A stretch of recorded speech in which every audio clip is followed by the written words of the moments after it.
I should have handed it back the second I saw it wasn't mine. 2 phones, same case, sitting on her kitchen counter like she'd forgotten one of them existed. I only came over to fix her garbage disposal. The super was out sick, and Mrs. Calloway from 4B had asked for me specifically, the way she always did, like I was the only person in the building who knew which end of a wrench to hold.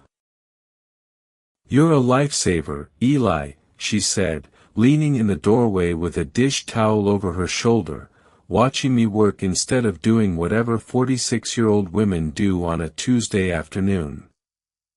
I felt her eyes on my back the whole time. Not in a way that made me uncomfortable. In a way that made me slower than I needed to be. The disposal clicked, hummed, cleared. I stood up, wiped my hands, and that's when I saw it, the second phone, screen lit for just a second before going dark again. A name I didn't recognize. A message I wasn't supposed to see. "That's not," she started, and stopped. Her hand moved toward it, then didn't. "None of my business," I said, which wasn't true, not even a little. She looked at me the way you look at someone you've decided to stop hiding from. Tired. A little scared. Something else underneath that. Eli. My name in her mouth, slower than usual. "Sit down a second. I want to tell you something, and I need you to not leave until I'm done." I sat. I still don't know why I did.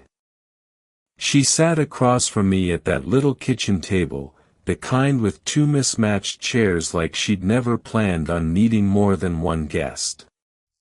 Her hands wrapped around a mug that had gone cold an hour ago, I could tell, because steam doesn't lie and there wasn't any. "The second phone," she said, "is for my sister. She thinks I'm still married." I didn't say anything. I'd learned that much already, that with her, silence got you further than questions did. "David left in March." She turned the mug a quarter turn, like she was adjusting something invisible. "I haven't told anyone." "Not really. My sister calls that phone every Sunday and I answer like nothing happened, because if I say it out loud to her, then it's..." She stopped. Looked at me like she hadn't meant to get that far. "You don't want to hear this." I didn't say that. Something shifted in her face. Small. A muscle by her eye. I noticed things about her I had no business noticing. The way her cardigan had slipped off one shoulder and she hadn't fixed it. The gray coming in near her temple that she clearly could have dyed and hadn't. Her voice, lower than I remembered from the hallway small talk we usually did. "Morning, Eli, cold out there." "Stay a bit," she said. "You don't have another job today, do you?" I did. I lied. "No. I'm free." She reached over, not thinking, or thinking too hard, I couldn't tell which, and touched my forearm, just above the wrist. Barely a second. Her hand was warmer than I expected. "Thank you," she said. "For not making this weird." It was already weird. I just didn't want it to stop. The knock came before either of us could figure out what to do with the quiet. She flinched like she'd been caught at something, even though we were just sitting there, mugs and silence between us. "That'll be Gloria," she said, already standing, smoothing her cardigan back onto her shoulder like she was putting on a different version of herself. She borrows my stand mixer every other week and forgets to give it back. I stood too, mostly out of habit, some idea that I should leave now, that this was the natural exit. But I didn't move toward the door. I moved toward the counter, picked up my tool bag like I had somewhere to be, and didn't go anywhere. Through the wall I heard her voice change completely, bright, easy, high Gloria, yes, one SEC, like she had a whole other person on standby for the hallway. I wondered how many versions of her there were. I wondered which one I'd been talking to.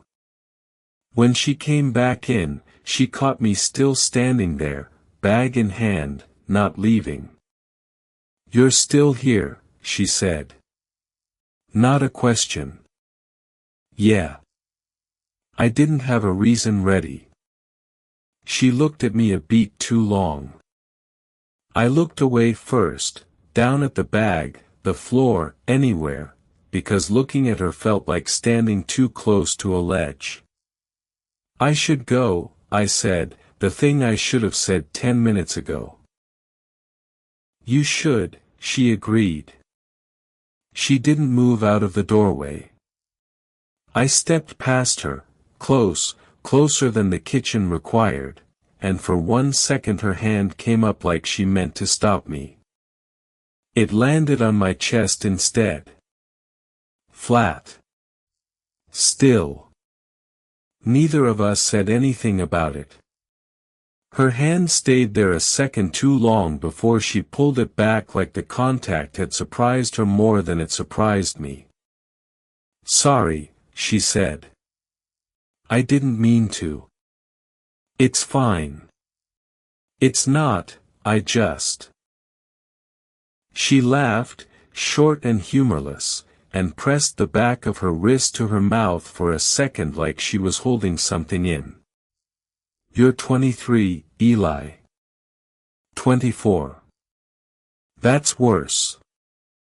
But she smiled when she said it, small and crooked, and it undid something in me I'd been holding together all afternoon.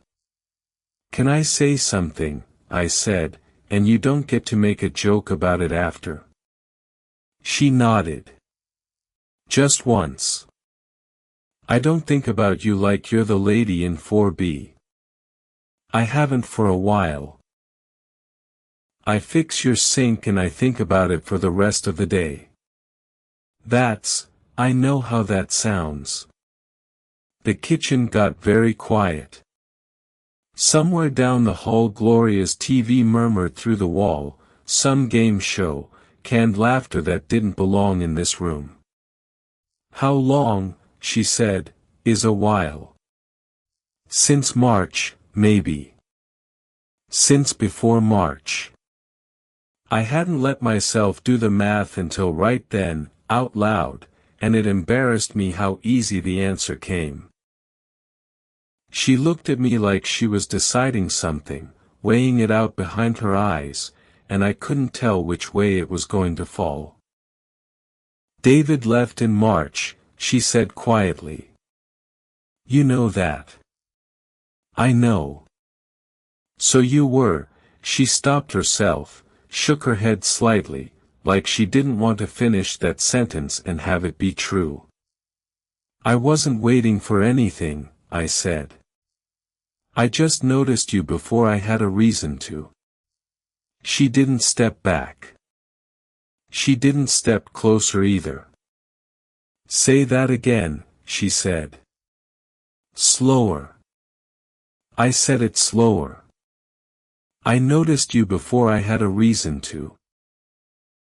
She was close enough now that I could see her breathing had changed, shallow, like she'd forgotten to account for it. Neither of us moved. I thought, stupidly, that this might actually happen, right here, in this kitchen that smelled like old coffee and dish soap, and then the second phone buzzed against the counter. She flinched again, harder this time. Looked at it like it had teeth. "Ignore it," I said. But she was already reaching, and I watched her face change reading the screen. Not fear exactly, something closer to whiplash. She turned it toward me without meaning to, or maybe meaning to exactly that. Outside your building. Can we talk? D**. He's downstairs, she said, mostly to herself. He hasn't done that in 4 months. I stepped back. Gave her the room I should have given her 10 minutes ago. You should probably. I don't want to, she said quickly, like it surprised her too. That's the thing. I read that and I felt nothing. I felt more just now, you saying a sentence twice, than I've felt in 4 months of him circling back. You don't have to decide anything right now. I know. She set the phone face down, deliberate, like closing a door. But he's outside, and you're in here, and I have to walk out that door at some point and be a person who chooses one of those things. She looked at me, and for the first time all afternoon, she didn't look tired. She looked awake. Come downstairs with me, she said. Not to hide behind you. I just don't want to face him pretending I'm the same woman I was in March. We took the stairs instead of the elevator. Neither of us said why. I think we both needed the extra minute. David was leaning against a car that wasn't his, a rental, probably, flown in from wherever he'd landed, arms crossed, doing that thing men do when they've rehearsed something and are hoping they won't need it. He saw her first. Then he saw me, half a step behind, still holding my tool bag like an idiot, and something in his face recalculated. Margaret. Not Maggie, I noticed that. You should have called first, she said. Steady. Steadier than I expected. I did call. The other phone. I know which phone you called. She didn't look at me, but I felt her say it partly for my benefit. David, I'm not doing this on the sidewalk. Then let's go up. No. Just that. No explaining, no softening it. He looked at me again, longer this time, doing the math anybody would do. Who's this? Okay. She looked at me and something passed between us, quick, private, nothing David could have read even if he'd been looking for it. Thank you for today. I walked half a block before I heard her voice behind me, raised just enough to carry. David, I'm not coming up. I think you should go back to the airport. I didn't turn around. I didn't need to.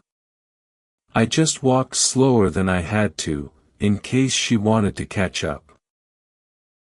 She caught up to me at the corner, a little out of breath, cardigan slipping off her shoulder again like it had a mind of its own. You walked slow on purpose, she said. Maybe. Eli. She stopped walking, so I stopped too. I don't know what this is yet. I don't want to pretend I do. I know. But I don't want you to be a thing I noticed on a Tuesday and then talked myself out of. I looked at her, really looked, the way I'd been doing for months without letting myself call it that. And for once neither of us filled the silence with something smaller than what we meant. Then don't, I said. She laughed, a real one this time, and reached for my hand right there on the sidewalk, not hiding it, not checking who might see. Her fingers were still warm. It's been 8 months since that afternoon. There's only one phone on her counter now. Some mornings I still can't believe it, that a garbage disposal, of all things, turned into this. That the version of her I met in the hallway, tired and guarded, isn't the only version there is. I used to think love like this needed a reason to start. It didn't. It just needed both of us to stop pretending we hadn't already noticed each other. She says I saved her that day. I think it was the other way around. Did you enjoy this story? I'd love to know, what kind of stories would you like to hear next? Age gap romances, slow burn workplace tension, second chance love, forbidden crushes?